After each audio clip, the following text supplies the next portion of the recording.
Hey guys, hope you are doing great and आज एक recipe बनाने वाला हूँ जो सबका फेवरेट है. Yes, I'm talking about pasta. और आज जो पास्ता बनाने वाला हूँ बहुत ही इजी है एंड बहुत जल्दी बन जाता है, झटपट आराम से. So let's get started and make grilled paneer spaghetti with Arabiata sauce. Weikfield's pasta sauce is gonna make our job much easier. That's why I'm gonna use it for cottage cheese marination and for our spaghetti sauce.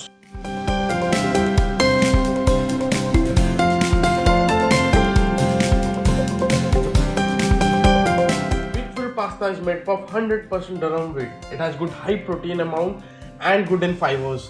Because of its non-sticky texture, it is very tasty and delicious. Wake up life's little moment. Enjoy.